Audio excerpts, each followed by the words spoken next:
It's a common misconception that drinking 8 glasses of water a day is enough for healthy hydration. But sweat consists of water and sodium, which means you need water plus electrolytes to stay properly hydrated. Thankfully, there are products like Element that have all your electrolyte needs covered. You can try Element Recharge Sample Pack by going to drinkelement.com/speak for only the cost of shipping. Welcome to Speak for Yourself. Marcel Swally with a voice today, and Emmanuel Acho with a nice outfit today. Golly, what check you get? I ain't get. What the hell is No, it's just a Tuesday suit. It's just a Tuesday suit? Damn, the Emmys are adding up. That's immaculate Acho. So let's get it started. And Kevin Durant had a series for the ages, but his Nets, listen, Kyrie Irving and James Harden was not the same after coming back from injury. Our own Chris Broussard said it was actually good for the NBA that Brooklyn did not win the title, saying, quote, it would have been complete AAU had they won the championship. How Broussard say, it would have been crit AAU. All right, and usually they have to suffer before you win a title. So, Acho, is the Nets losing good or bad for the NBA? I think it's great for the NBA. So, it was great for the NBA for this reason. The NBA, you do not want to undermine the work and the aspect of the fact that you can't buy a chip in basketball. So imagine how it would have been if you would have been able to grab Kevin Durant, Kyrie Irving, Keep going. James Harden, who had just quit on his previous team in Houston, throw them together. That's called quitting? They play 8 games together during the course of the regular season and win an NBA Finals. Like, imagine what that would have done, because, so, what you never want to do in life is reward bad behavior. That's bad behavior? What is bad behavior? Tell me. James Harden literally quit on his team. Did he? If James Harden could just quit on his squad in Houston and go to the Nets, form a trio, and instantly win a chip, imagine what that would have done to all the other superstars. Ooh. If I'm Dame Lillard, I might start the season in Portland, but you know what? I ain't spending another year here. Imagine what that does to other superstars and organizations where they know they cannot necessarily win a title. That's terrible. Second thing, I love when it maintains the truth. Success comes before work, only in a dictionary. I love that truth. Yeah, that's real. Success comes before work, only in the dictionary. Your kids, though. My kid, MJ, boy, that boy's successful right now. You see what you know what? He's winning. I love when that maintains its truth. And the fact is, I'm not going to say that the Nets did not work, but the Nets did not work in the same manner that other people did. Aww. Because here's what we will never know. All those games Kevin Durant missed, did he need to miss them? I know you told me that he was only taking some games off because it was a regular season. All those games that Kyrie tapped out of, did he need to tap out of those? James Harden, you really did just step out on your squad in Houston. How they feel about that? I love the fact that there's still the integrity. But I think, Sel, the biggest point has to be this. From 2015 to 2018, the first tip-off that occurred in October till the end of June when the NBA Finals were played, we knew that the Warriors were going to face the Cavs. The 82 games did not matter. None of them Christmas Day games, oh, my God, Christmas. Nothing else mattered because we knew that when it was all said and done, the Warriors were going to face the Cavs. We didn't know who was going to win, but we knew the Warriors were going to face the Cavs for 4 consecutive years. So what am I going to watch the regular season for? That made the regular season meaningless. If you can throw the Nets together, they only play 8 games together and instantly win a chip, of course they're going to at least go back next year. So what does that do for the regular season next year? We're like, well, we already know what's going to happen in June, what's going to happen in July, so I'm really not worried about it. The integrity of the sport is still maintained. Oh, man, you are so articulate. Sometimes I even get caught in believing what you're saying because I know damn well that's not how you digest sports because you're a former athlete. This is bad for the NBA that the Nets didn't win. And I love the look in your eyes right now because it's of keen interest to where I'm going with this. Sports are best digested 2 ways. David versus Goliath. Rocky. I mean, come on, man. Hey, Rocco! Down the street jogger getting fish. Next thing you know, he in there fighting for the championship versus a Goliath, right? David versus Goliath. Or, what we rarely see, Goliath versus Goliath. Yankees, Red Sox. Oh, we got it. Cowboys. Can y'all do y'all part? Cowboys and Indians. You know about that? Cowboys and Steelers or something like that. Something crazy. So let's get back to the NBA, why this is bad. Because it's opening up Pandora's box in terms of issue. It's bad because the NBA, you just got exposed to those that don't know you, but I know you, NBA. You guys hate super teams. And that's why there's so much criticism about every time a super team is created. And it's not because of the creation of the super team. It's because who's doing the creating? The NBA, with the organizations and the owners. We okay when the team president does the trade. We okay when the general manager pulls it off. But how dare you let those players do it? Because people like you, a lot of people, have a lot of self-hate. And labor hates labor. It's a crab in a bucket mentality. What are those players doing? Meanwhile, when Kevin Durant says, I want to go to this team, look at him, he's weak. What, they call him a punk?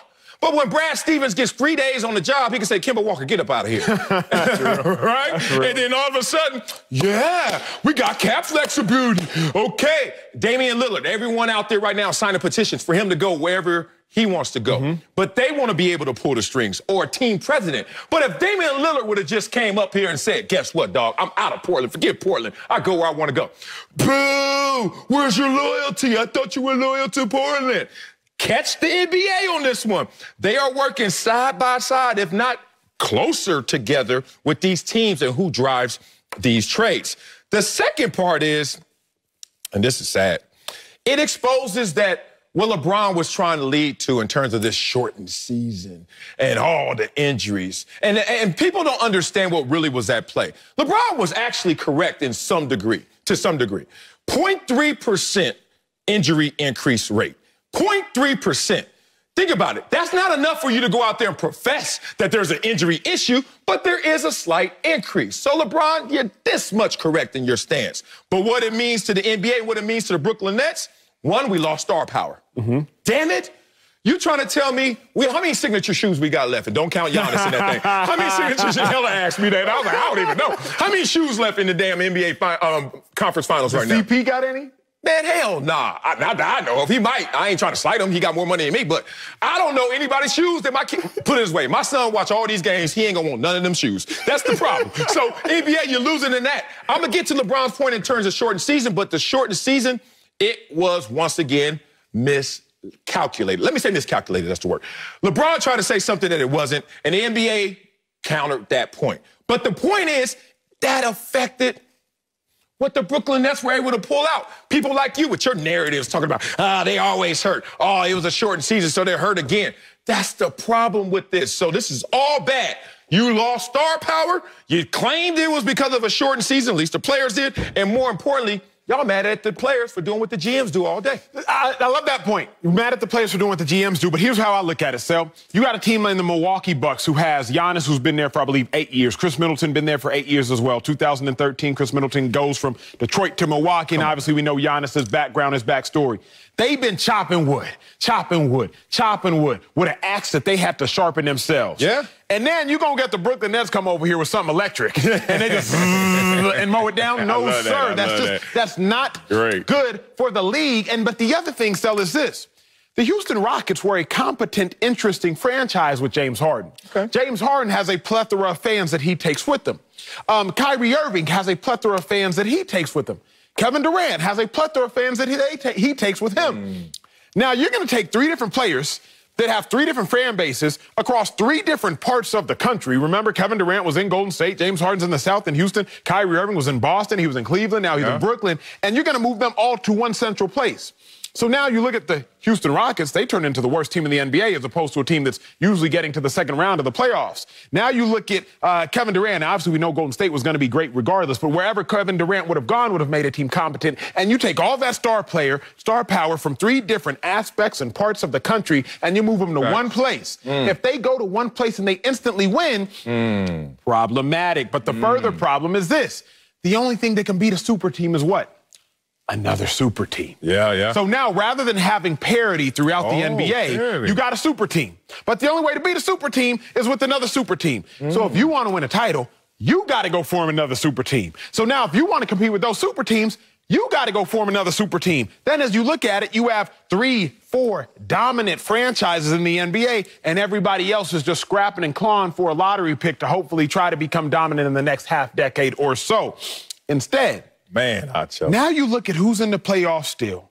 Ooh. You got teams that haven't won titles in the last 50 years. You got the Bucks clawing for something against the Hawks. You got the Clippers, who ain't never been to the conference finals, clawing for something against the Suns, who ain't been to a conference finals, I believe, since Steve Nash and Amari Stoudemire were there back in the mid-2000s. Now you got teams with parity fighting for something on a level playing field. To me, that is much better serving the NBA than just knowing, oh, the Brooklyn Nets going to be in and whoever else has another super team too. Damn, I didn't think Acho would get caught up in the haze. You in the haze? Am I? You buying the illusion of parity? Yes, Sal. The illusion of parity? But it's real. If it were so real, they would have fixed it by putting a mechanism in place to make sure that these small market teams were out there eating as well as those big market teams. But they didn't. But those small market teams, San Antonio, small market teams, you call Dallas that to a degree, small market teams, Miami, they find a way, but it's not the easy way. So that takes me to your example, which was brilliant,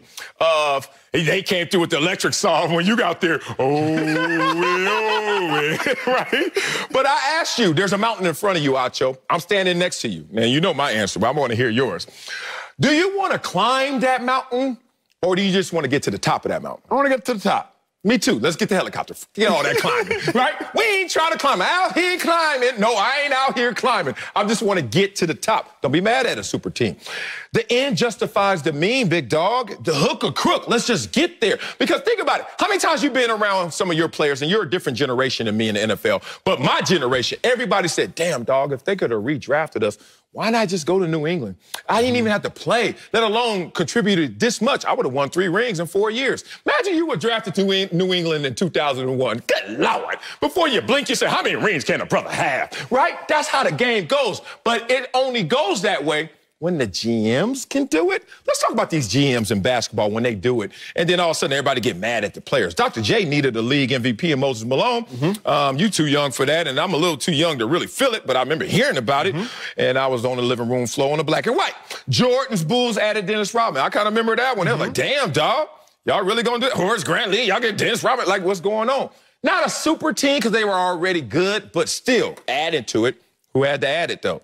GMs. Not as much criticism. That's my point. Celtics add Ray Allen and Kevin Garnett. All of a sudden, you start hearing like, hey, it's Fat Albert up in this sucker. What the hell? Why y'all mad? Oh, because these players had something to do with it, but they just got cell phones, so they ain't really texting. Then LeBron with his decision. What did he wear? Did he wear a button down on his decision? Like, dress up, first of all, LeBron, for the decision. Second of all, man, you started some boo to these owners. These GMs, they realize it's out of control. We don't control it anymore. I was sitting there applauding. I still support fully the decision. You know who didn't? Those fans who were being puppeted by the NBA owners. Telling them, hey, man, GMs are not doing this. This is not on our watch. And look what happens. So then you go from there, you get the Warriors adding KD, etc. But this is an age-old issue. It always lands in the same place. It's just who's controlling the move. Now, look, this is how you know cats really study basketball, even though people try to say football guys, because I'm about to do this off top of my head based upon the conversation you're having. I don't think it's an age-old issue, because after the Bulls, when you talk about their 3-year stretch, their second 3-year stretch after Jordan comes back, remember, Sal, from about 2000 or 99 up until 2008, 2009, there was some remnants of parity. You have the Lakers, but that was not necessarily a super team. Those are some of the greatest players of all time. Greatest players of all time, I think, trumped the card. Karl Malone, Gary Payton, all them boys jumping on that squad. Yes, they thought it was super. They were just old as hell. But then they lost to the Pistons. Yeah, they lost. 04. Okay. Now you get the Spurs. The Spurs come in and win. Now you got the Heat. The Heat come in and win. Now you got the Spurs in 07. The Spurs come in and win. Now all of a sudden you get the Celtics in 08, and then you got the Lakers in 9 and 10. But remember, when the Celtics formed their super team, 2007, like you just alluded to, 07, 08. What had to counter that? A super team in the Heat. When LeBron James forms his super team. Now, what has to come in and what has to come in and stop that? 3 years later, though. But LeBron left because he couldn't beat the Celtics. Yeah, so I'm saying super team against super team. Well, now what comes in? The Warriors couldn't beat LeBron. So what do the Warriors do? Kevin Durant, super team. But now KD, he used to that super team energy. So what he go and do? Super team. What I'm saying, why is it bad for the NBA, is because super teams force super teams. Before the Celtics formed their joint, there wasn't no super teams. Hold on. Not for a long minute, Sam. Hold on. All right, the devil's in the details. So you're so correct, but there is some detail being left out because let's go back. Bill Russell in the Celtics? What Celtics you talking about? But I'm talking about the 07 Celtics. I'm talking about Ray Allen. I'm talking about Paul Pierce. I'm talking about KG. Because they play with 9 Hall of Famers, but it's cute when, you know, the GM is doing it. But you got to think about the Lakers in the 80s. Think about modern day. Because when you talk about Lakers in the 80s, when they get Magic and when they get Kareem, think about modern day. Like, there wasn't really okay, we got to bring in this Hall of Famer with that Hall of Famer with that Hall of Famer. What's the first one you would put on record for the modern day? Modern day Celtics.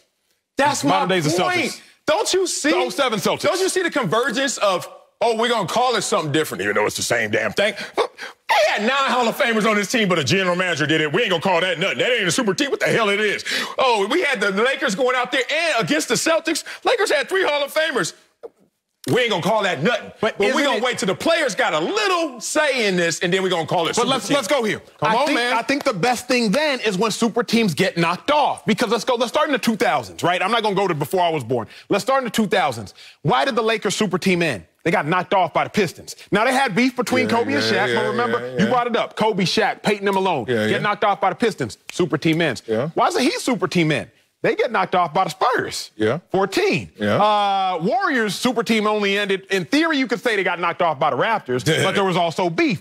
Whenever these super teams get knocked off, it brings up a little twist in the league, which I think is at least better for the league than just seeing Warriors-Cavs 4 years straight. Warriors-Cavs 4 years straight. At least all of a sudden, super team ends, there has to be some change up, and now we start looking around. Ooh, we got some interest in the league. The Nets losing makes us still keep that interest to what's next, who's next, or at least the Nets got to keep fighting. I wish the ratings supported that, but we saw what the finals ratings were when we're getting out of this super teams, or the super teams are injured, or the super teams are broken up, or they turn into asteroids. So when they did have super teams, and they didn't want to call it a super team because the general manager still had to say the end game, it was stronger than the NBA than it is now. I ain't even going to get into my hijacking point about LeBron lying about these injuries, but I'll do that another Let me ask you this, because I was thinking about this while you were talking and driving in the Well, then I'm going to do it then. I think the greatest of all time, or players that are in the conversations of greatest of all time, don't you think they are immune from being in a super team conversation? Meaning, we could argue that the Tampa Bay Buccaneers formed a super team this year. But don't you think when you add like a Tom Brady in the mix, that he's kind of immune from being in a conversation of super team because he's just that good that he will make any team he goes to great? LeBron James, don't you think he can be immune because he's just that good that he can make any team he's with great? Michael Jordan, you brought up Dennis Rodman, but any team Michael Jordan was on, once he hit his prime at the age of 27, 28, any team Jordan was going to play on was just going to be that good that they were going to be in the finals. He just happened to go to no Game 7s and win every final he was in. But I think it's hard to talk about I don't think of KD as the greatest of all time. I don't think of Harden as the greatest of all time. I don't think of Kyrie as the greatest of all time. They're not there yet. They're not there yet. Yeah, so I think when you talk super teams and you want to talk the 80s or the 90s super teams, I'm just interested in I think this day and age of super team, when they lose, it's best. Because at least it makes us have to recalibrate parity in the sport, which is good for the interest of the sport. Yeah, well, look, all I'm going to say to that is if you're a GOAT or a potential GOAT, you're not protected. I'm not protecting you. In a situation you're talking about, why they're exempt sometimes from that conversation, like ability, and the level of their ability. So you're not thinking that you're bringing in something to bring surplus. You're thinking you're just bringing in something in addition, but not necessarily surplus. There's no deficit there for them to really feel. However, you're just really saying tomato, and I'm saying tomato, but it's the same damn thing. And that was my point. Coming up, Baker Mayfield's in line for a huge extension, but we'll tell you if he should get as much money as Josh Allen and Lamar Jackson. Acho wrote that. But first, Ben Simmons struggled in the playoffs. We'll tell you what the Sixers should do with their all-star next on Speak for Yourself. Boy, LeBron, you lucky I had these notes on you. Getting recommendations from your friends for that perfect diet might be a big waste of time. The real answer is already within you, your genes. What are the best foods based on your DNA? What foods have the nutrients that you need? How quickly do you metabolize caffeine and alcohol? Don't guess. Use the code Speak for Yourself for $20 off a Geno Palette DNA kit. Find out how to eat for your genes. Ben Simmons struggled big time in offense, prompting head coach Doc Rivers to say after their second-round exit that he didn't know if he could be the point guard of a championship team. Well, Monday, Rivers softened his tone a little bit, saying Philly knows what the right work is for Simmons this offseason. Oh, now, we're hearing a report that the three-time All-Star could change his dominant shooting hand from left to right. They still do that? All right. We had to bring in NBA analyst Steven Jackson. Oh, my dog. He already shaking his head. I know where he's going. Marcel, you up first. Yeah. What should the Sixers do about Ben Simmons, big dog? Damn, I'm such in a rush and hurry in anticipation of hearing what Stack's got to say. I almost don't want to say anything, but I got to answer it because I got to get this check this week. You got to challenge him, reposition him, or Stacks, you got to trade his butt. It's just simple as that. And I'm going to put all of the heavens and earth on his head, and we're going to see what Ben Simmons is really about. Pressure makes diamonds, as Acho always says, or it busts pipes. We're going to figure it out this offseason, what you really made of if you're Ben Simmons. I'm going to take you back to 54th Street Elementary School once again. Acho and Stacks, this is where I went to elementary school, LA Unified School District. What it do? I didn't know I was going to school with so many little baby Crips, but it was what it was in my school. So, and I was wondering why I was doing so well in this school. Nobody else was focused. Damn. But let me take you back to my school, and I remember getting these report cards. I brought it up yesterday. Now I got a voice. I can really say it. Our report cards had 2 line items on it. Every single subject, no matter what it was, effort and achievement. Ben Simmons, I'm about to give you one of them 54th Street Elementary Crip report cards. Effort, I'm not going to sit here in this air-conditioned studio with this suit on and say you ain't trying. Of course. Because I hate when people do that. Sometimes you just hit a wall. Not everybody can be fully rounded in their game. So I'm not going to kill you on your effort, but you're getting a D because I just don't know why your achievement is so low. Ben Simmons has went mental. He's so damn scared to shoot a free throw. He's so scared that he doesn't have a shot that guess what? He's lost his aggression, which has made him toast, which has made him butter out there in terms of defending others. Gallinari, who everybody knows when he guarding you, use him up. Ben Simmons couldn't even exploit that matchup because he's all in his head. So I'm not going to take this baton and hold it any longer. I'm going to pass it, but boy, Ben Simmons, it's on you or you got to go. See, I got something, Stack. I'm interested to hear your retort, Sel. I'm interested to hear your thoughts. I got something that's going to make y'all think. What should the Sixers do about Ben Simmons? Change their expectations. Y'all knew he couldn't score. Y'all knew he couldn't shoot. When he was at LSU, he attempted 3 threes. He made one of them, 33%. That's a good. When he was at LSU, he shot 67% from the three-point line, from the free throw line. When he was at LSU, he led the SEC in steals. Y'all knew he could play defense. Y'all knew he couldn't shoot. In the NBA, he can play defense. He can't shoot. What you shouldn't necessarily be quick to do with Ben Simmons is trade him. Dude has 32 triple-doubles since he entered the league. That's 5th in the NBA. Why you gonna get rid of that? Here's what we know. People don't change who they are when they change the relationship. They just change the relationship. Ben Simmons changed the relationship from LSU to the 76ers. He ain't changed who he was. If you dating a woman like my homeboy is who disrespects her mom, don't be surprised when she disrespects you. She ain't disrespected her mama. Lord. Ben Simmons, he couldn't shoot in college. Don't be surprised when he can't shoot here, but here's the crux of my take is this. Reframe how you view Ben Simmons. Draymond Green, he's an all-defensive player. We're not mad if Draymond Green don't attempt a field goal in the 4th quarter because we know who Draymond Green is in our head. So we surround him with shooters. We surround him with other people who played a role and let Draymond play his. He's all defensive team. He's not all NBA. Ben Simmons, he's all defensive team. He's not all NBA. So why don't we change our expectations for who Ben Simmons is supposed to be? Don't be surprised when he don't attempt a field goal in the 4th quarter. That's not who he's supposed to be. I want to look at my dogs real quick when we get a second. For 4 games in a row, though? Sel, come on, man. Sel, Stack. Remember, Stack, I know you watch this because I know you keep up with the Warriors. Remember the play-in game, Memphis. It's 99 versus 99 and 99, 4th quarter. There's 8 seconds left. Steph Curry got the ball. He double-teamed. He kicked it to Draymond Green. Draymond Green drive down to the free throw line and airball some sort of floater pass layup. Goes into overtime, the Warriors lose. We clown Draymond for the rest of the game. We forgot about it by the next day. We still clowning Ben Simmons. Why? Because we know who Draymond is. It's time for us to realize who Ben Simmons is as well. Strong.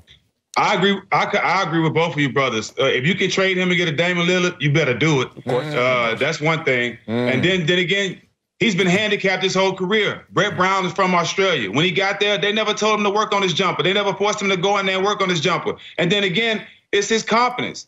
How could you be in the NBA, making it to the biggest level of basketball and unconfident? I was drafted the second to last pick in the draft. I was never unconfident. I never shot an air ball from the free throw line. So certain things I don't understand. And then you can't have a dominant big man like Embiid and have a point guard that can't shoot. That don't mix, because when they double him and they swing and they get the bend, if he don't shoot it, you kill the whole offense. So both of you guys are right. They need to lower their expectations. A lot of teams play through their four-man and let the four-man run the offense. Put him at the power forward.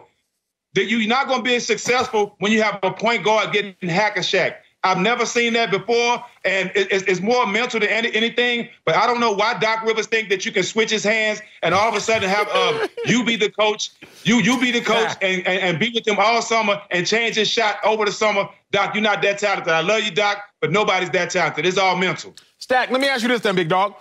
Who's really at fault? Because in the NFL, you don't ask Cam Newton to throw the ball 50 times a game. You wouldn't ask Shaquille O'Neal to bring the ball up the court. And why are you asking Ben Simmons then to do things that he's really not supposed to do? Couldn't the Sixers put Ben Simmons in better positions? I get it. He's in the NBA. You should be able to shoot. You should be able to make a free throw. But at the end of the day, he's still a high-caliber, $177 million, fifth in the NBA in triple-double since he stepped into the NBA type of player. So can't you still find ways to win with him? Not with that team. Not with the dominant big man. It don't work. Your point guard has to be able to shoot in order for things to work with a dominant big man. Now, if they didn't have a dominant big man, if there was a guard-oriented team, it makes sense. It makes sense. But when you have the best player on your team is Embiid, that's going to draw a lot of double teams, and a lot of their offense is going to come from outside shots. He cannot shoot, and like I said, he's been handicapped his whole career, and I'm not going to make excuses for him. He needs to get in the gym and work on his game, and that's what it boils down to. Either he wants to learn how to shoot, he wants to be able to get his shot better, he has to get in the gym and work on it. Can't nobody do that for him. Man, look, Kobe Bryant told us a long time ago, rest in peace, Kobe Bryant, about Ben Simmons. He needs to get in the gym and work on that J. And I remember some of the reports also at the time where he was thinking about switching his hands in terms of what his shooting hand was going to be. But none of that came to fruition. None of that came to life. So now we're here. Here's the thing about it. You can learn to improve to shoot. Wherever Magic and Kobe came into the league, we saw them improve. You played with Tim Duncan. Tim Duncan used to suck from the free throw line. Tim Duncan all of a sudden started going out there and hitting his free throws to a 70% clip. So Ben Simmons, it's unfortunate, but there's a lot of people who have already shown the way of improvement. Why aren't you getting in that line and showing us the same improvement? He doesn't work on this roster. One, the roster already has some issues. But two, him and Embiid, that's water and oil, man. Simmons, he's an end-to-end slasher, man. And once he gets there, you got to have an open floor and let him go in the paint if need be. Embiid, he is a dominant post-up player who's like, this paint is by. Get up out of here, Ben Simmons. And if you're going to come in here, you can't be scared to shoot it or dunk it or whatever the hell you was trying to do that last game. Do something. So I just don't see how it meshes well. That's why there are trade conversations. Here's the problem with a Damian Lillard and the top echelon of players. His contract balloons right now. This is when Ben Simmons is about to make all that money on that new extension. Who wants that when they see the warts? I read a great article saying the only player that they think really makes sense, and I want to hear it from you, Stacks, is Zach LaVine. Zach LaVine making $19 million right now. Chicago's in a position where they're like, look, maybe we go all in on Zach LaVine, or we realize we don't want to go all in on Zach LaVine. He's a year older than Ben Simmons. Let's try to get a Ben Simmons, and then we have him locked down for 4 more years going forward, et cetera. Would that be a smart trade, Zach LaVine with Embiid? Because at least he's not a tremendous shooter, but he's better than what we see in Ben Simmons. That'll be a good pick, but it all depends on what they're going to package with Zach LaVine. Yeah. They have some pieces over there that they can package with Zach LaVine that can make it make sense. If they can keep Seth, you know what I'm saying, I'll get rid of Danny Green and keep Seth and a couple other guys.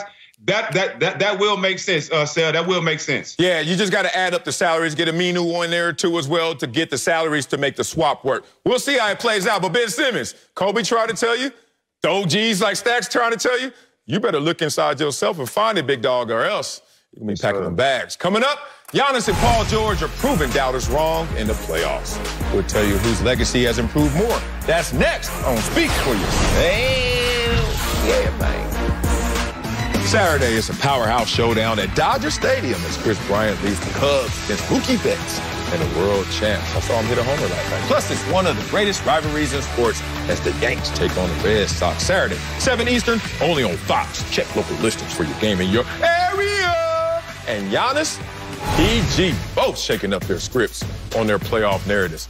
Giannis's Bucks just bounced the Nets, and he's averaging nearly 29 points in the postseason. Over in La, PG helped lead the Clippers to their first trip to the Western Conference Finals, and he's averaging 33 points a game since Kawhi Leonard has been out. Stacks is back, but Acho, whose legacy has improved more this postseason, Giannis or PG, homeboy? Man, y'all know what it is. It's Giannis. And it's Giannis because Giannis is already in a higher tax bracket right now than PG. I'm not talking real tax brackets. I'm talking NBA tax bracket. And he's moving up into a higher one. What do I mean, Sal?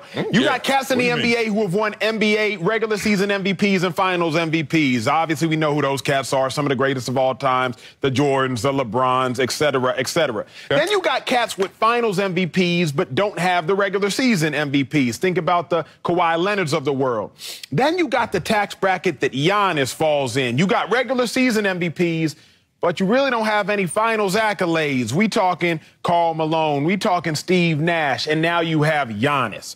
What Giannis has done in this postseason is move him closer into that ever so elusive tax bracket of them cats that have won regular season MVPs and gone to finals and obviously would therefore win a finals MVP. Look at what Giannis did this year. We got the full screen. When Giannis was amongst the stars, he almost shined the brightest. Look at Middleton. What do you say? Did you say almost? Durant. Did I hear almost? I think he did shine the brightest, but obviously you get paid to debate your boy. You mean almost. Giannis, highest plus or minus. Giannis, 32 points a game. Giannis on 57% field goal shooting, and Giannis 13 boards. Look at the stat lines. Giannis had the greatest stat line. Look at the team that won. Giannis was on the team that won. Look at the plus or minuses of the cats on the team that won. So of all the stars, Harden, Durant, Middleton, and Giannis, you can make a very strong argument that Giannis played the best, and obviously he was on the winning team. So when I look at whose legacy improved the most, Stack, when I look at whose legacy improved the most, it's the person who has the most to gain is Giannis. I disagree, my brother. We wouldn't even be talking about Giannis if the Nets wasn't hurt. Let's be real. They wouldn't have got out. They wouldn't have won that series if Giannis if the Nets wasn't hurt. There's no way we would talk about Giannis. It's definitely Paul George. Paul George has been scrutinized for the last couple of years. Talk about he can't do this, he can't do that. Who is playoff P? We haven't seen playoff P. He blamed it on Doc. All this, all that. What is he doing now? Stepping up big time without Kawhi, leading his team without Kawhi, putting up numbers without Kawhi. So when they was down 2-0 in each series, Kawhi didn't get him out the series by himself. Paul George stepped up and played alongside Kawhi to get him to the Western Conference Finals. So it's definitely Paul George. He's silencing all his critics. He's playing big right now and leading his team, and they have a good chance to come up out this Western Conference Finals, man. It's definitely Paul George. We wouldn't even be talking about Giannis if the Nets wasn't hurt. We'll be talking about the Nets playing right now. Here's the thing, though, Stat. I didn't want to do this to you because you my dog, big dog. But let's be real. If not for Terrence Mann, will we be talking about PG? Uh-oh.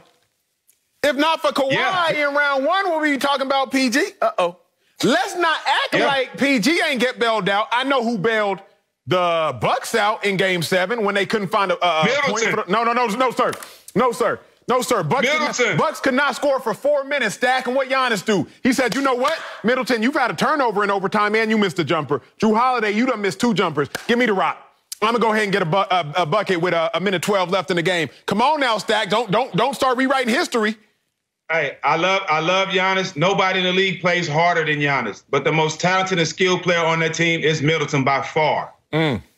Talented and skilled does not mean he's the best, but I'll let you have that one. Your Honor, yes, let me return some order in this court. Let me just say this. Stacks is correct. It's Paul George, baby. Let's start off with this.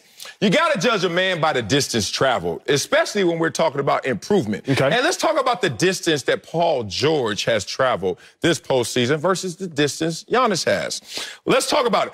Has Paul George been the butt of all jokes? Playoff P I got down here, pandemic P, which is the same thing. They just trying to clown my boy. Versus Giannis. I ain't even heard a nickname for him that was of ridicule. I heard the Greek Freak. That sounds like a good nickname. What about of ridicule? Nothing. Despite his shortcomings, no ridicule. Interesting. Okay, I can tell you why later. Here's the thing. So before the playoffs, you'd rather been Giannis. He's a 2-time MVP. The dude has been to the conference finals before. If you look at his resume and squint, and then you look at Charles Barkley's resume and squint, you might think Giannis is a better player than Barkley, even though he ain't. But look at his resume, you say, damn, is that 2 MVPs? And Barkley only got one? That's my point. So Giannis already started off at higher ground. And then Paul George has not only caught him, surpassed him in terms of playoff performances this year. Even if you disagree with that, you have to say he's caught up. But if he started off at a worse place, then that means he's made more improvement this postseason. Paul George no longer will be laughed at like he was laughed at a couple of weeks ago. And that's the end game to this conversation. Now let's get deeper. Yeah, we're going to get deeper. Best case scenario for PG, Stack. Best case scenario for PG Sale is he moves from the category of the Tracy McGrady's of the world, dudes that were really good players but never won in the finals, never even won really in the playoffs, and never won a regular season MVP, to maybe he moves Sale into some sort of hybrid Kawhi category. You never won a regular season accolade, but you led your team to a finals and you won a finals without any other superstars, at best. But what can Giannis do? Giannis can move from the category of a dude who's won 2 MVPs, Steve Nash, etc., to a dude who's not only won regular season MVPs, but also a finals MVP. Now you're moving into a category of KD, a category of Kobe, a category of LeBron James, a category of Magic, a category of all these other superstars. Paul George's ceiling is limited because he hasn't done enough to make the same jump that Giannis has made.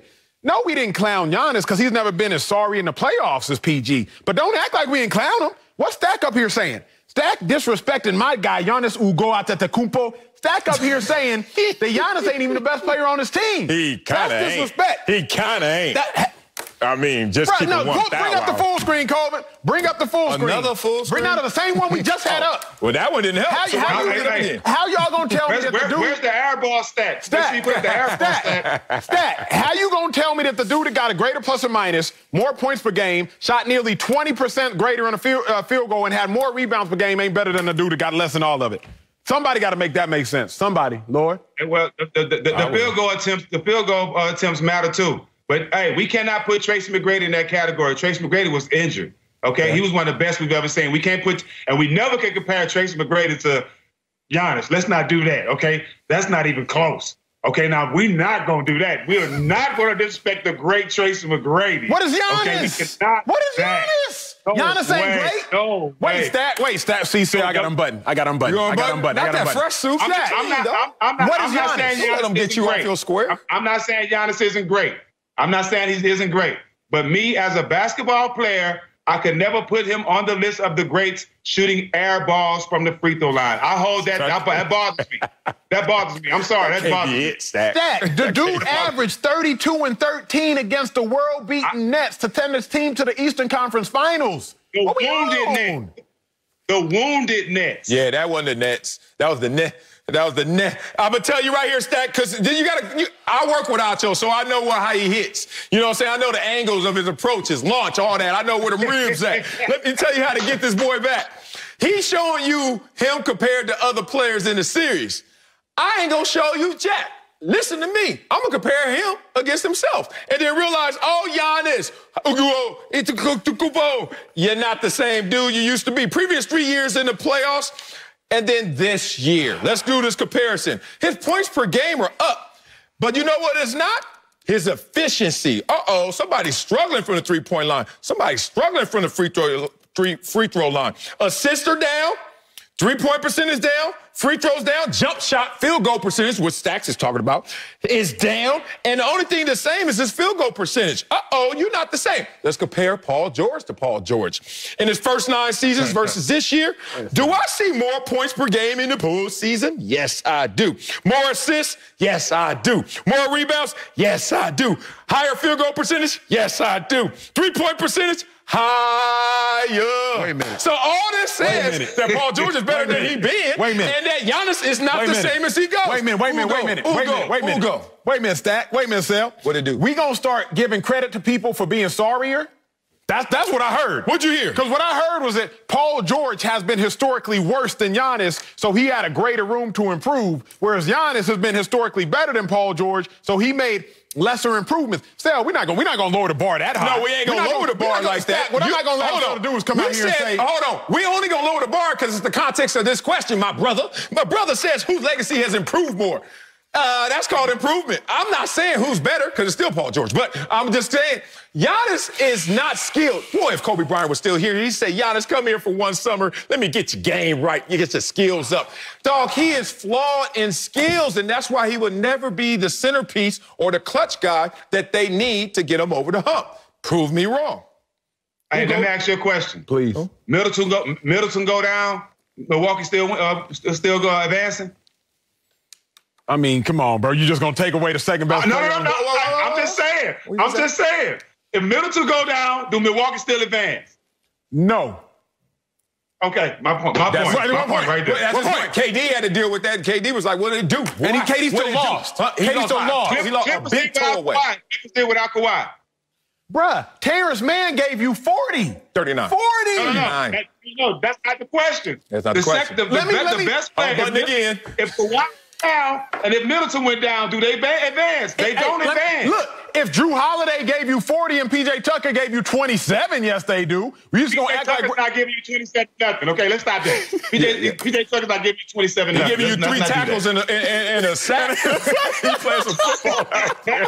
The hell is PJ Tucker on? He's one of the best defenders in the game, but he ain't giving you 27. No, that's it. Man, we gotta get out of here, man. Speaking of football and PJ Tucker, big ass, coming up, should Baker Mayfield get as much money as Josh Allen and Lamar Jackson in long-term deals? Oh, you thought we were sweating in.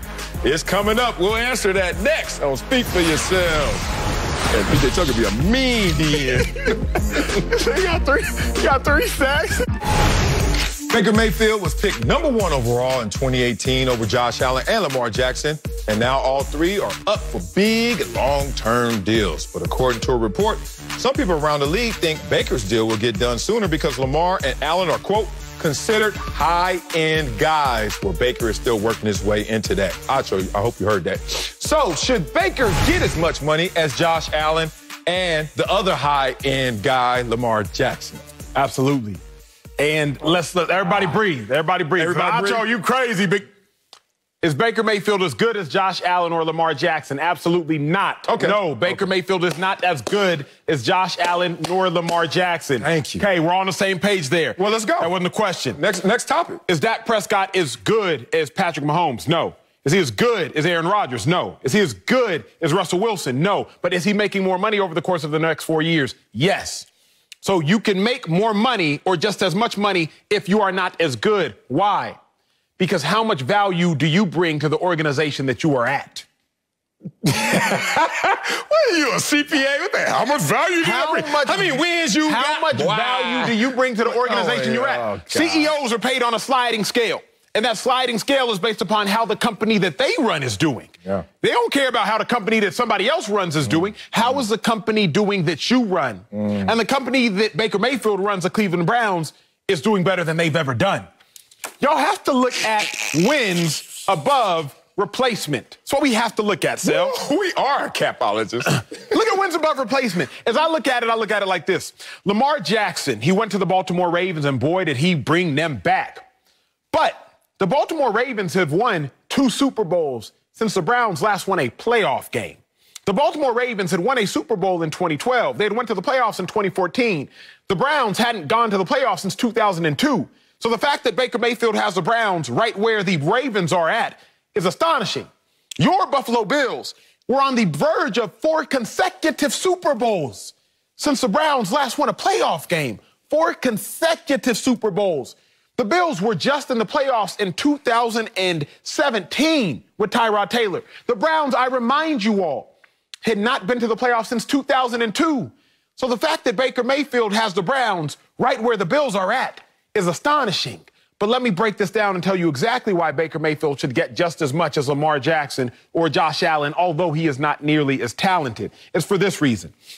Sell, if Jeff Bezos were to step down from running Amazon and you were to step up and run Amazon. Oh, bye, Acho. I would be gone, but I also would not be surprised once Amazon again retains its high price stock value. You believe in me. Because, 1, I believe in you, but 2, and more importantly, Amazon is already a highly functioning organization. Well, oil. Whereas an individual that takes a company on the verge of bankruptcy, if that individual now has his company trading at the same value of Amazon, I would stand up and applaud that individual because he took a company from bankruptcy to the same value as Amazon.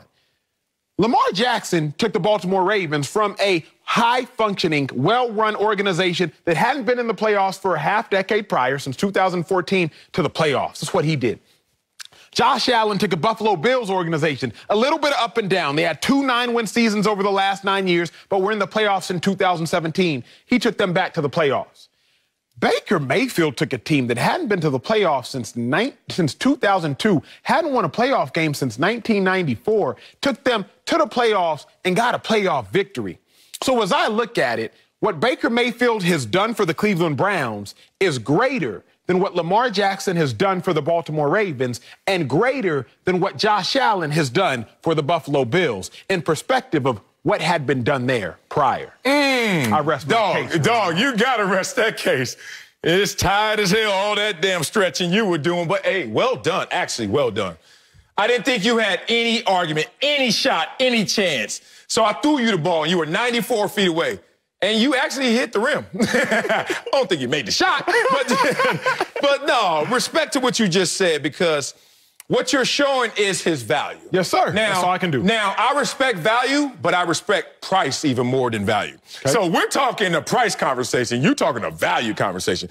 You and my wife have been texting. I can tell right now, because every time I value my life.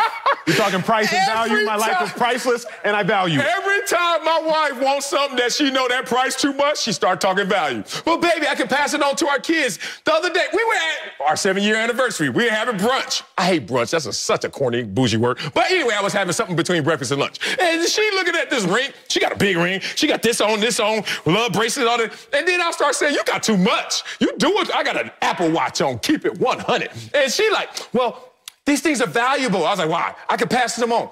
I don't want to hear the value conversation of what the Browns used to be versus what Baker Mayfield is now and what he's helped them to do, because it's going to come at a price. And here's the price. Too steep if it's in the Lamar Jackson conversation and Josh Allen conversation. I'm glad you took some of my cards away. I could play face up with you. Because, damn it, he ain't as good, and he's certainly not better than either of these two guys. Baker Mayfield, I'm going to go back to high school. Oh, shit, cute. Too much makeup, man. Baker Mayfield need too much makeup to just show up to prom, bruh. Like, what do he got on? Top receivers. What do he got on? Top line. What do he got? Top running. No, 2 top running backs. That's mascara and blush. Like, too much, dog. He wear too much to just look like that. And what does he look like? Since entering the league, 29th in completion percentage. What the hell? All that makeup on, I still see acne. Baker, 26 in passer rating. Come on, man. How you going to be 29th and 26 and deserve top 5 money? Dak Prescott is not a top 5 quarterback. He has the 2nd highest salary in NFL history. That's how the game goes. Baker Mayfield's not a top 10 quarterback. He's on the fringe. He's on that cusp. But he's going to get top 10 money. He deserves that because Baker Mayfield is ascending. I respect Baker Mayfield, but I got to keep him in his proper place as well, because he doesn't deserve what these dudes are going to get. Here's the thing, big dog. 1, clearly your wife is an incredibly intelligent woman. Why? She married you. Okay, kudos to you. One thing, right? But I know this. I know she's also an incredibly intelligent woman because she understands value is more important than price. Ooh. Your wife was talking about rings and jewelry, love bracelets, et cetera, et cetera, et cetera. I will talk about Rolex shopping. Your boy went Rolex shopping the other day. I needed another Rolex. So another? Calm down. So I'm walking through the stores, and I ask, hey, how much is this Rolex? And he's like, $40,000. How much is this one? $45,000. How much is this one? Oh, this is only $22,000. That's what I did. That's what I did. But then he said this. What did he say? He said, but what you know about Rolexes is that they retain their value. Okay. So now all of a sudden, I don't care so much about the price because I understand that price is always trumped by value. Baker Mayfield, when you think about the price that you might have to pay for Baker Mayfield, you, a Cleveland Browns fan, figurative Cleveland Browns fan, has to understand the value is greater than the price. Dak Prescott, what is his value to the Cowboys? His value, the team's fearless leader. His value, the team's captain. His value, he's been to the playoffs before. His value, the team, the heartbeat of the team. So Baker Mayfield's a heartbeat? When you look mean Kareem Hunt? But when you look at the price of Dak, you're like, oh, that's steep. Running back or but something. you understand his value. Baker Mayfield, the price would be steep. But the fact of the matter is, Baker Mayfield has brought the Browns more success than they have ever been brought in their franchise in the last 30 years. You got to honor that. Man, but that just sounds like a self-esteem issue. Like, we've been so bad, and they haven't always been bad. You were young, but I remember Bernie Kosar out there going 88. I was born. I was still, AFC championship game. Like, I remember those days and the fumble. Oh, God. I remember some good days for Cleveland, but it's been a long time. You're right. But damn, you can't have such low self-esteem that when somebody just shows up and goes 11-5 and goes one win in the playoffs against a crumbling Pittsburgh team and then gets beat by the backup in Kansas City, that you still want to boo them up. Like, look, we can continue this date. As the reports say, Baker Mayfield, you're working your way there. And I am going to admit, Baker Mayfield, with all the makeup he has around him, he should look good. But right now, not good enough. The old saying is it's cheaper to keep her, right? And I don't know how they do it for women. It's cheaper to keep them, whatever it is. But I sound like E40 right here. Less paper to Baker. That's how, I don't want to give this dude no money because you gave me this as a reference point. Organizations that haven't done anything, they should just be so excited and enamored by what they do. And then you flipped it, and then organizations that have done something. Let's go New England. Yes, sir. New England goes from a Tom Brady to a Cam Newton. And all of a sudden, all of that success, and then you're like, we're here. We don't make the playoffs. What if they make the playoffs this year? What if they win it all? Let's just go to Baker Mayfield, win one playoff game. It's time to pay Cam. What if Mac Jones is the starter, which won't happen, y'all, but I'm just giving you a hypothetical to put him more in the Baker category. If Mac Jones goes out there and does something, you're going to devalue that because the Patriots are such a well-oiled machine? I just don't get which side of the argument you really Let's go here. What is more impressive, right? Let's just remove all the nonsense. Okay, stop what is more talking to me impressive? like that. Yeah. What's more impressive to me is the quarterback who has taken the team that hasn't won a playoff game since 2002 to not only the playoffs, but to win a playoff game, something that hasn't been done in that organization since '94. That is more impressive to me than the quarterback who took a team who won a Super Bowl 8 years ago, who took a team that was in the playoffs 4 years ago back to the playoffs. That's more impressive to me than the quarterback who took a team from the playoffs in 17 back to the playoffs again in 21.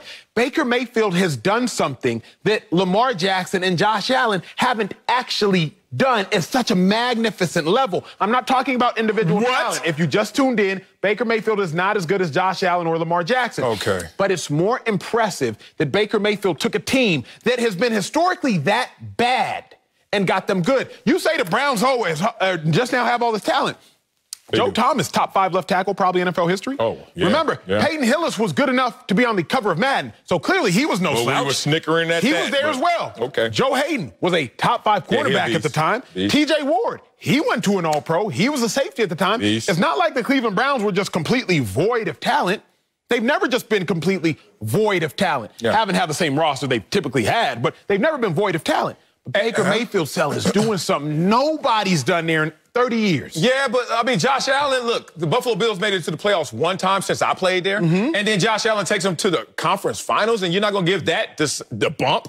That's more impressive than even what Baker's doing, but I respect what you're saying. It's a valuable conversation you're having, and I like the value conversation. Only thing is, value, I'm looking at the other players around you, and I'm assessing your value, and I'm saying you're doing something, Baker. But then when we have this negotiation, we ain't talking value no more, because I ain't talking about them no more. Your agent, myself, and you, Baker Mayfield, let's talk price. It's smart of them to get him done now because he's not going to get any cheaper Of course. the longer you wait. Dak Prescott comes to mind. I don't give a damn how good he is, how great he is. Like you said, once you put yourself in that top 10 conversation, you're about to get paid and you're about to leapfrog people. Jimmy G was the highest paid player in the NFL with 7 games on his resume. Not because he was even top 10, because they had that mindset of his potential. Same thing in Cleveland. Tremendous potential. Just right now, we haven't fully realized it yet, Baker. Coming up, the Sixers and the Nets are both out of the playoffs. We'll tell you which team was the bigger disappointment. Next, don't speak for yourself. Let's get back to the NBA, where the top 2 seeds in the Eastern Conference have to watch the rest of the playoffs from home after second-round exits. Sixers lost in 7 games to the Hawks, while the Nets were beaten by the Bucks in 7. Stack Steven Jackson is back. But Sale, who is the bigger disappointment, the Sixers or the Nets? Oh, you could have just stopped with the first word, Sixers. We know what it is. If Brooklyn was healthy, like Stack said earlier, don't even be in this conversation. Get out of here. And fear the deer is corny. I just want everybody to know that. Like, that ain't what, look, it rhymes, and that's it. Like, y'all shouldn't be saying that. See, you ain't seen no deers. That's how I know you grew up in Cali. First of all, in Texas, you better fear them deers. I played 4 years in Buffalo. Those things are tear Toyota up, but not all Toyota. But still, ain't nobody trying to hear that. Suns in 4? Now, even as a Clipper fan, I don't want to see nobody saying Suns in 4 because them suckers want to fight. Here's the thing. This ain't their first year together if you talk about the Sixers. Be real.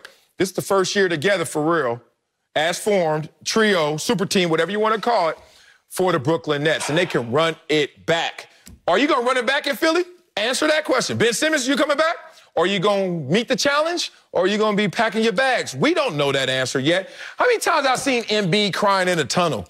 How many times I've seen Embiid say, pausing at his press conference, oh, we let him down. And look, how many times I've been there before? Well, Brooklyn, injuries, that's the only thing I'm going to say. And for Joe Harris. That's all I got an issue with Brooklyn. Stay healthy, fix for Joe Harris, and then you guys won't even be in this conversation going forward. I've been waiting on this one, Stack. I've been waiting on this one. The bigger disappointment is by far the Nets. Why? Because disappointment is codependent on expectation. You cannot have disappointment without expectation. What was the expectation for the Nets? I could tell you, but I'd rather have Marcellus tell you. Shall we? From day one, when they put this big 3 together, I said, it's a wrap in the East. There's no team in the East that even puts up a fight. Brooklyn's out, the East. I told you that from day one, but I'm going to say it still. These Brooklyn Nets are coming out the East on fire. Whoever comes from the West, beware, because there's going to be danger in front of you. The expectation for the Nets was that Brooklyn coming out the East. I already told you, but Brooklyn coming out the East. Brooklyn coming out the East. That was the expectation for the Nets. I would toss the sound about the expectation for the Sixers, but there was none. And because there was no expectation, there can be no disappointment in this life. If there's expectations, there's disappointment. If there's no expectations, there is no disappointment. If you got the house all nice and clean, Marcellus, and Anne-Marie get home and you expect to get some sugar, as your old school cats say, then you're going to be disappointed when she walks in and just says, oh, thank you for cleaning, babe. But if you ain't got no expectation, big dog, there will not be a disappointment. The Nets are by far the biggest disappointment. Hell no. The only time we seen the big 3 with the Nets on the court against Milwaukee at the same time, what happened? I don't know. I don't remember. It's too long ago. Yeah, right. You remember. It was a blowout. Philadelphia by far, man. Hey, we know that the Nets would have been a different team if they were healthy. We all know that, man. But Philadelphia, hey, we've been hearing this trust the process crap for the longest. I'm tired of hearing it. I don't want no team or no organization in any sport to take that on a more trust the process. I don't want to hear it. They are the biggest disappointment because for the simple fact that they finished number 1 in the East, home court advantage, everybody's healthy, great coach in Doc Rivers, and you still don't reach the goal, which is the NBA Finals. So they're by far the biggest disappointment, man. And it's clear, you know, even with Embiid out there on one leg, they had everybody. They had everything they needed to beat the Atlanta Hawks. They should have beat the Atlanta Hawks. They were the better team, but for them not to be playing right now with all they have, with the high expectations they had, it's by far Philadelphia, not even close. Stack, big dog. You got what? Blake Griffin, a 7-time All-Star. Kevin Durant, like a 10-time All-Star. James Harden, like a 9-time All-Star. Kyrie Irving, like a 7-time All-Star. You got all them stars, big dog. You got a whole galaxy of stars. Harris. And they ain't do nothing, Stack. Okafor Harris as well. Now, look, here my problem with your logic here, Stack, is this. You knew who the Nets were, big dog. You knew all year they've been injury prone. You knew all year KD don't even play that many games. You knew all year Kyrie missed games. So you can't act like it's not in their DNA for them to miss games come playoff time. Stack, if I had more fluid hips, I'd still be in the league. But it's not a part of my genetic makeup, so I ain't in the league no more. The Nets, you can't try to make them somebody who they are not. They are an injury-prone team, or at least a team that is prone to miss games with their stars. So you got to factor that into the equation when you bet on the Nets. We all made our expectations of the Nets based upon what we knew about the Nets. KD a superstar, Kyrie a superstar, Harden a superstar. But we also knew this. Kyrie can be very mentally aloof at times. Kevin Durant is incredibly sensitive and can get injured at times. And James Harden has struggled with hamstring injuries all season long. So I factored that in when I made my expectation for the Nets. The Sixers, we knew who they were, big dog. Didn't nobody think the Sixers were going to the finals? Nobody was saying the Sixers are for sure going to win the chip. You didn't, Sal. I didn't. Rick Bucher didn't. But we all said the Nets are going to be there. The Nets are going to be there. The Nets going to win. And look at them in Cabo and Cancun right now. Disgusting. Yeah, all I know, like I said, when they was all on that court together, they blew Milwaukee out. And you can't really say that because injuries is a part of the season. I get that. But if they all together, it's no way they wouldn't even be in this conversation. They'll still be playing. If Kyrie wasn't hurt, if James wasn't on one leg, and you can't say KD is sensitive. How about you say this? How about he's controlling his own narrative? How about he's not marching to the beat of the drum like everybody else? Maybe we can say that. But at the same time, we all know, and you know this too, Ocho. If they were all healthy, it wouldn't even be close, man. Stop it. But we can't be talking about if, Stat. If Kawhi was still healthy, who knows? I get it. If AD was still healthy, who knows? Like, if they were all healthy, they wouldn't be the Brooklyn Nets. If Kyrie was healthy, he wouldn't be Kyrie Irving. If Kyrie was healthy, he would be a different dude right now. If Kyrie was healthy, LeBron James would have 2 chips because he would have won at 15. Kyrie is injury prone. He got hurt by unnecessary blockout by your guy when the ball was already in the hoop. Let's go back and roll that footage back. Yeah. Drew Holiday jumped out the way. Your extra hard playing friend was boxed out for no reason and he landed on his foot. Let's not go back to that footage. Thank you, Stacks. I'm glad you corrected him on many of fronts. KD ain't sensitive. He's not. Dude, like, hey, you shoot, I shoot. That's how the game goes. I ain't too big for all this. People love you. Isn't it funny every time somebody comes up to you? This is one of those backhanded compliments. I saw you posted something about this, Stack, where people were like, oh, how your little business doing? I love that. It was a good meme of all this. Here's one to add to that list. When people come up to you, you're like, oh, you're so down to earth. Where the hell else am I supposed to be down to? I don't live on no other planet. So when you shoot at KD, he's going to remind you, he down to earth. He coming right back at your butt. I love that. Acho, won't you respect what happened? I love you, but damn, context matters. If I told you right now, Acho, with your tight hips, let's race. And then you got all warmed up and all them muscles start coming out in that taco meat. I seen you on vacation before. You going to look the part. And then I'm going to say, you forget who I am. And his first step is still lightning. Anyway, you pull your hammy, warming up. Taco meat all spilling. You look at a mess, right? I'm not going to race you no more because I want you at your best. That's the Brooklyn Nets, man. They were just forced to go out there and race with the taco meat spilling and the hammy sore. Anyway, we're talking about the Sixers, who lost 3 games at home. Godly. We're talking about Doc Rivers, who has an NBA record 11 playoff series blown after leading. That ain't disappointing. Godly. Embiid and Steph Curry played better in the postseason in this series than they did in the regular season. Oh, I forgot. They were the #1 seed. And y'all acting like y'all ain't disappointed. Godly.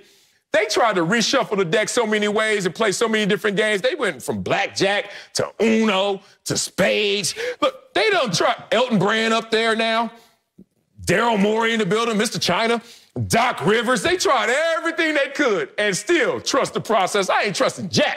It's a wrap on that situation because it's too disappointing. If you got anything to retort, speak now, Acho, or forever hold your second place medal.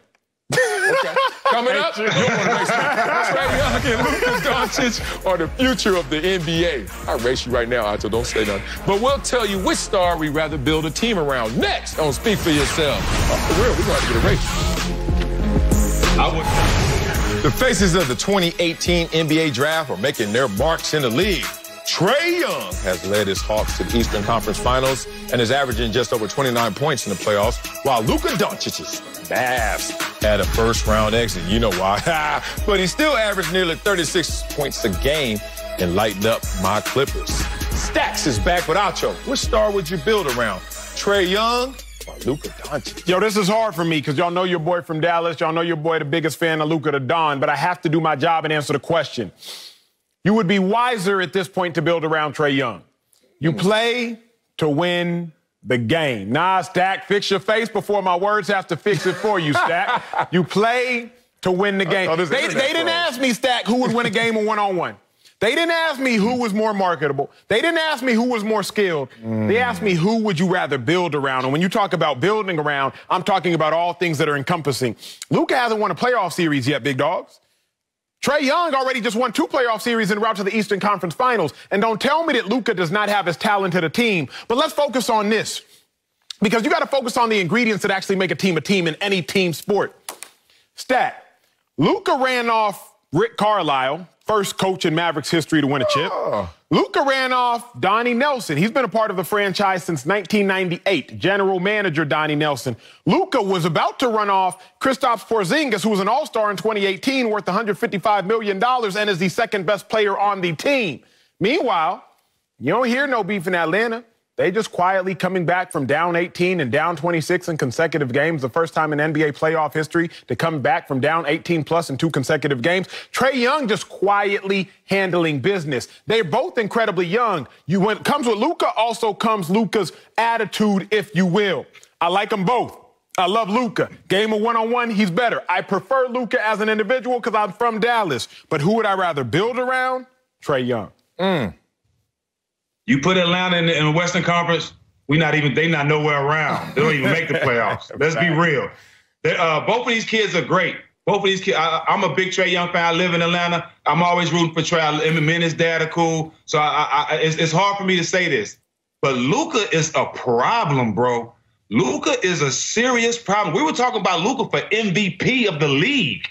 That's what we were talking about. You build around Luka. Luka's going to be dominant. He almost single-handedly beat the Clippers by himself. Trae won't be able to do that. You're talking about a 6'7", 6'8" point guard who can do it all. I mean, all, not a little bit, all of it. Post up, shoot threes, crossover, pass it behind the head, behind the back, shoot it from half court. Anything Trae can do, he can do it at 6'8". I have to go against you, man. If you put Luka in the Eastern Conference, he'd probably still be playing right now, too. Yes. See, y'all Atlanta, the Western Conference. Y'all do the same thing, y'all too. No, what do you mean we do the same thing? What you saying? We look alike? What you trying to do? Racial. Speaking of racial, let's talk about this because this is easily Luka Doncic. You should know when Acho has any Dallas questions, he gonna hate because he has self-hate. He has never rooted for anything Dallas except himself leaving Dallas to come to L.A. That's who my boy is. Now, it's funny how this all started off in a racial trade. Hey, let's get the white kid to Dallas and the black kid to Atlanta to see how that plays out. Well, it actually played out pretty well because Trae Young and Luka Doncic are both balling. But let's be real about this balling. There are levels to this. Meek Mill, baby. Luka Doncic is in a different level category. 35 points a game in a single postseason, joining only Donovan Mitchell, LeBron James, and Michael Jordan to do that over the last 40 years. I wonder if that's special. You're damn right it's special because Luka is just that special. And you try to come up here and build a house with these straws talking about, well, he went and won a series in the Eastern Conference. He beat the damn Knicks. The Knicks. And the crumbling 76ers, 75ers, 74ers, I don't know what the hell they are, versus Luka had to see my clips. Ain't nobody getting through my clips like that. Back-to-back years. That's why he's sitting there in Cancun. Let's compare them to each other. Oh, no, I'm going to wait, because I'm going to let Acho just continue to dig that ditch so he can finally go back home to Dallas and show some love. I'm not mad at y'all. That's what y'all have to understand. I'm not mad at y'all because you all are going with the lazy opinion, and I can understand that. Marcellus, you look a little out of shape the last couple weeks, so I understand how you're starting to get a little bit lazy. Stack, I can't tell through the camera. I can't tell your work ethic. It's dusty back there, though. But you said we would both beat you in a race, and you ain't got the weight room behind you anymore. He had some gym sets behind him last show. Now he just got a little backdrop. So, Stack, I can tell you getting lazy, too. Y'all's lazy take is simply this. Okay, we going Luka's a better one-on-one player, so you would rather have Luka. The problem is you'll have to understand what encompasses team. Stat made a great point. Luka is a problem. Here's the thing with problems. Go to the back of the book. Every problem has a solution. Solution for Luka, it was a fourth quarter. Solution for Luka, it was Kawhi Leonard. Let's not disrespect teams that the Hawks beat because the Hawks beat them. Y'all trying to disrespect the team the Hawks beat just because the Hawks beat them. It's like using a word in the definition to define the word. Hey, what's the definition of nice? To be nice. That don't make no sense. So, Stat, the Sixers were a good team. That didn't make no sense. The Sixers are arguably a better team than the Clippers. Or inarguably. The Sixers... Oh, no, we're not doing that. We ain't doing that. Hey, what you mean we're not doing it? We said all season long the Sixers were the one seed over the Nets, ladies and gentlemen. The Sixers were the one seed over the best team in the playoffs, ladies and gentlemen. The Sixers were the one seed. We're not going to sleep on the Sixers just because the Sixers just lost to the Hawks. I'm not going to act like if Luka was in the East, he would have just run through the East. Because we know the Clippers were not like that, Marcellus, last year. You know that as well as I know that. We know they were not like that. Ain't nobody got to come get me. Ain't nobody got to come get me. You're right. We don't want to go there. What? Once again, my dear brother Noom said. Sweet brother Noom said. If Brooklyn Nets were healthy, Sixers wouldn't have been the number one seed. And all I'm going to say is about Luka. We have a whole bunch of non-brothers that come to the league that we invite to the barbecue. Luka is inviting brothers to his own barbecue. That's what he's doing. Okay, to his own barbecue. I'm not ever taking nothing from Ice Trae the Gang because Ice Trae the Gang is doing this thing. But what I do know is I played in the Eastern Conference and I played in the Western Conference, and there's nothing harder than getting to the Western Conference and trying to get to a fight for a playoff spot. The talent is way more deeper in the Western Conference, and for Luka, for what he's done against these teams, I know it would have been 10 times worse if he would have been in the Eastern Conference. What did he do? No. I'm not going to let you over here try and quiet whisper me, Acho, and try to get me off my square. Because, look, whatever Luka is, he the best version of it. It looked like something like hybrid of Magic Johnson and Dirk Nowitzki. Whatever that is, he the best version of it. I love you, Trae Young. You're a beast. You know that. But you ain't even the best version of what you are. Steph, Dame, whatever the hell you want to talk about, those guys are better versions of whatever type of game he has. This is how I always get Acho. Just compare them. Like, Acho want to say, oh, Luka's a problem, but there's a solution to him. Sir. Okay. You know what? There's a solution to Trae Young as well. It's the fact that Trae Young averaging more points in the playoffs, but field goal percentage is down. 3-point percentage has both dropped in these situations. Game 7, when you need him most. Did he play as well as Luka did? 46-7 versus 21-3. Kevin, how you say his last name? Herter? Yeah, Kevin Herter came in the building to save you a little bit, Trae. I ain't going to go there fully. But let's be real about this. Luka Doncic, golly, has beaten Trae Young in every single category except assists, and who expects him to do that? And that's even close. Points per game, rebounds per game, field goal percentage, 3-point.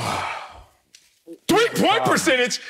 That big old dude out there out shooting Trae Young. What the hell is going on? So, Acho, I know you don't love Dallas. Here's the better love you some Luka. Here is the problem, fellas. Yes? Y'all are saying who would you rather build around, and y'all are answering who is the better player. Luka got more points. Luka got more boards. Luka got nearly as many assists. Just because something is individually better does not mean it is as collectively productive. Sal, I know you done cooked before, big dog. A couple times. Sugar might be individually better, But flour is usually more collectively productive. It's more collectively valuable because flour will hold things together. Whereas sugar, it tastes good on its own, but sugar is not collectively productive. So is Luka sugar individually productive? Sure. But when I'm talking about what is collectively adding value to everybody at this point in time, it's Trae Young right now. Because Rick Carlisle?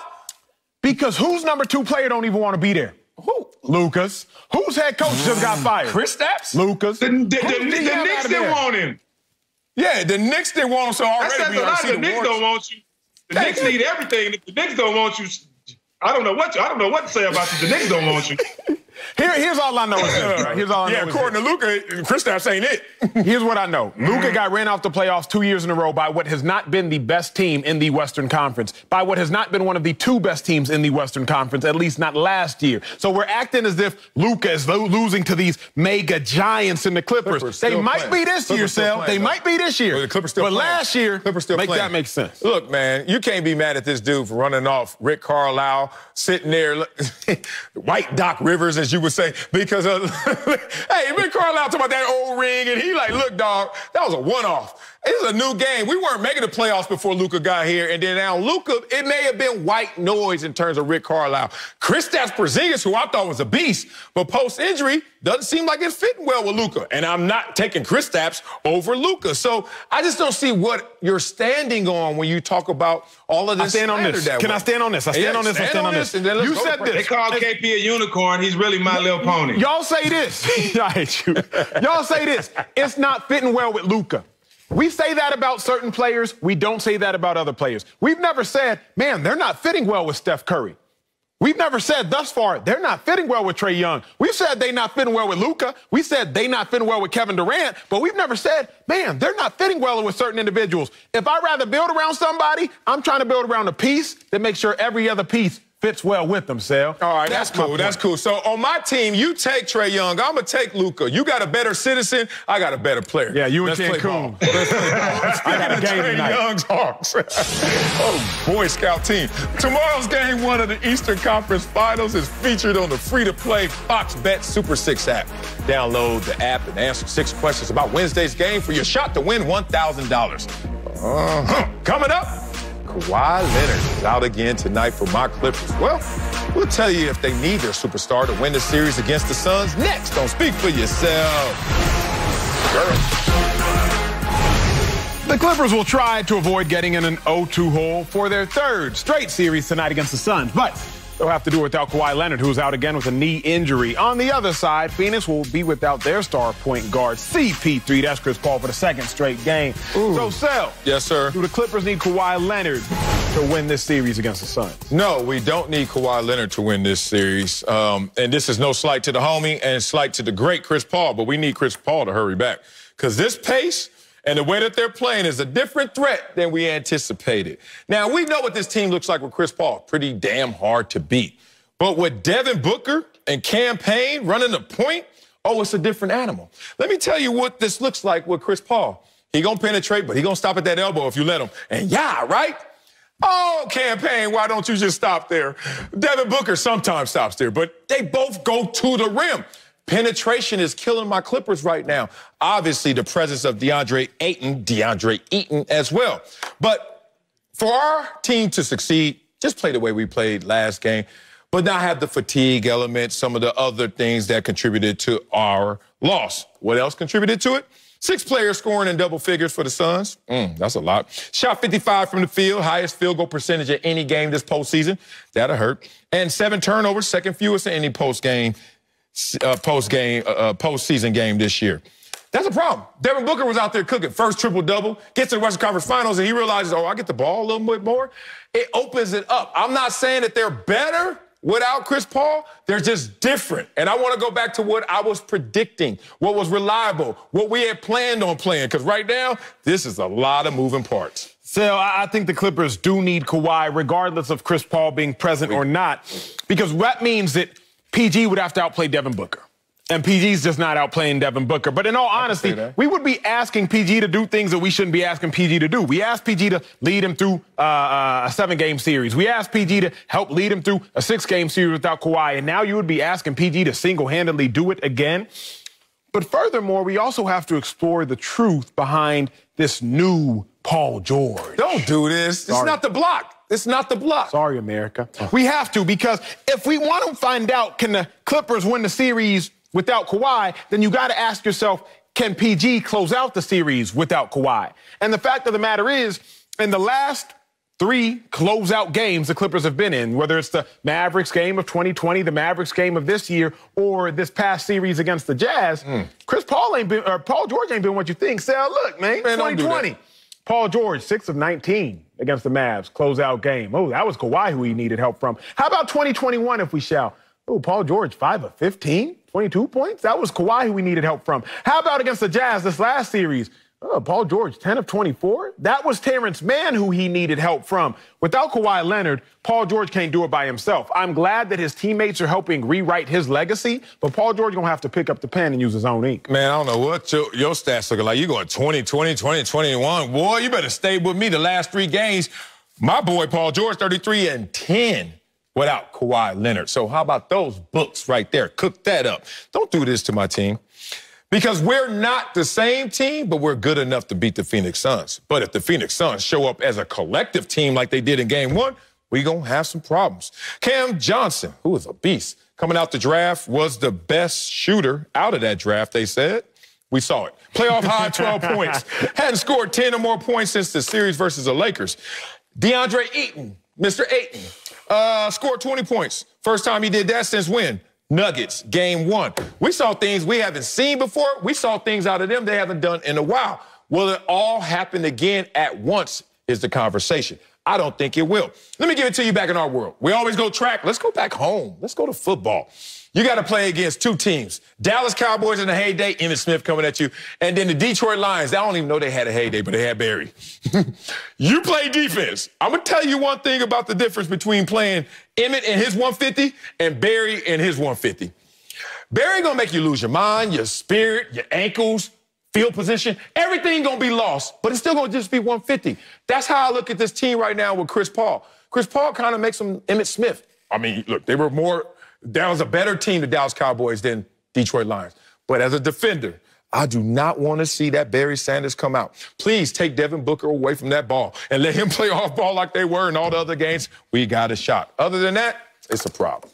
Coming up, Giannis has his Bucks in the conference finals, but we'll tell you if it will be a disappointment without the title. Oh, you got your shoes on, Nacho? That's next. Don't speak for yourself. You got the Ugos on? Giannis led his Bucks past the Nets. Next up, his second trip to the Eastern Conference Finals. Bucks have to get past the Hawks for a shot at the title. But according to Fox Bet, Giannis has the best odds to win Finals MVP.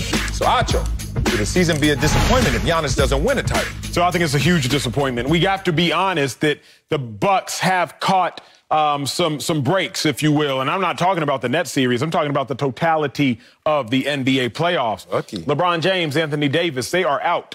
CP3 currently has COVID, so even when and if he returns, hopefully he does return, he will still probably deal with those lingering effects. Steph is not in the playoffs. Clay has been hurt, thus Steph is not in the playoffs. Then if you do, as a Nets fan, want to talk about it, Kevin Durant is out the playoffs, albeit Giannis knocked him out. The number 1 seed, the Sixers, are out of the playoffs. The number 2 seed, the Nets, are out of the playoffs. You, the Bucks, are facing a 5 seed Hawks team that pulled off 2 surprising, at least 1 very surprising upset. It'd be a huge disappointment because Giannis, if not now, then when? If you can't win now without the greatest players outside of you playing, without Steph Curry, without Kevin Durant, without LeBron James, without Anthony Davis, Chris Paul having COVID, if you can't win it now, when you going to be able to win it? If you can't beat a 5 seed in order to go to the NBA Finals, and then you get to the Finals, and you don't even have to see LeBron James, at best you'll have to see Devin Booker, a 24-year-old cat that's never been to a Finals and is in his first stretch of the playoffs. You'll have to see Chris Paul on the heels of coming off of COVID, or You'll have to see a Clippers team that's without their best player and one of the best players of this generation, more than likely, in Kawhi Leonard, assuming he does not regain health. When can you win, Giannis? It will never get easier than it is now. That's strong, big dog. Made me almost remix my take, but I don't think this would be a disappointment if he doesn't win it. And I'm going to use your words against you before I even get into my words. Your take was so strong, it made me think that all titles aren't created equal. So when he does win this title, let's just go that far. People are going to be like, but what did you have to go through? And they're going to list everything you just said. Matter of fact, they're going to replay what you just said and say, all titles aren't created equal. KD kind of dealt with that in some regards. Like, you just joined the Warriors, so we're not going to look at your two titles the same. You imagine Giannis with this smoothly paved road in front of him, and if he wins it all? But my take is this. That's not going to matter anyway, because his legacy, let's just say, is actually protected. It can't go this way in a negative too much, and it can't go this way in a positive too much. He has diplomatic immunity. That's who Giannis is in this situation. For some reason, because maybe he's already exceeded expectations. Maybe because we know his story of being the skinny guy selling watches. Now he got a $100 million Nike contract, $100 million NBA deal, and he's not going to change. He doesn't work out with others. He doesn't want to mess with his competition. All of those things makes me think, if he wins, okay. If he doesn't win, okay. We already put Giannis in this bottle in a protected space. I wish his legacy was sitting there teetering in the wind like most others, but it just seems like you've said it before. Giannis is Giannis. And it seems like what can he do to help it, especially in this easy of a path to a championship? Let's very quickly go more global, right? Okay. The reason I disagree, at least from a foreign perspective, if you think about it from a foreign perspective, Akeem Olajuwon, had he never won a title, he'd still be like Akeem the Dream, still be a great, but like there's something about the fact even now that Akeem won his titles. Now, when did he win them? He won them when Jordan was out. Yeah. Well, he won them when Jordan was out and then barely came back. All the time. But maybe if you're really diving into the analysis of it, but when Kenny the Jet is on set with TNT, with Chuck and Shaq and the guys, Shaq clowns Chuck for not having no titles. Yeah. He doesn't go to Kenny and be like, yeah, but you won yours without Jordan. It's just like, oh, we don't pay you no, you won your titles. When I think about Akeem, even although I'm Nigerian and Akeem is Nigerian, I just think like, yo, you were great and you won titles. That's amazing. If Giannis wins a title, when Giannis wins a title, assuming, you cheering for the Bucks, I don't think people are going to look back like, oh, you had an easy road. I think it'll just be like, yo, Giannis got him one. At least not in 5 to 10 years when we're not reminding like, yeah, well, didn't AD get hurt? Was that the year that Kyrie messed up his ankle? Was that the year that Harden had a hammy? These sports shows ain't going away. I mean, we dive into those details and holler and highlight them every single time. We're going to judge him, judge this man by distance that he's traveled. We already know how Giannis has come from being the skinny guy, putting on the muscle, trying to work on his game, not highly skilled. Hakeem Olajuwon's top 10 all time, potentially, for most people. For me, yes. The dude is just the dream shake, next level, skill level. They're not the same basketball player, not the same expectation. I just see his legacy as being like water off a duck's back. It's just like, dude, Giannis already exceeded stuff. You gonna really condemn this guy in this position when you already see the flaws? You already see that. Is it his team? Yeah, but where's Chris Middleton fit? Because we need him in clutch moments. I just think Giannis is just in a special space. It's actually a good space. Oh, I know why Chuck doesn't go at Kenny, too. Because, I mean, Shaq and Chuck got to go at each other. You know why? That's real punchy right there. You can't punch down to Kenny like that. Even though Kenny got the rings, they not on the same level in terms of game. Coming up, there's a tight end university summit. What the hell is this? And Tim Tebow was not invited. What the hell is that? We have a lot to say about this next on Speak for Yourself.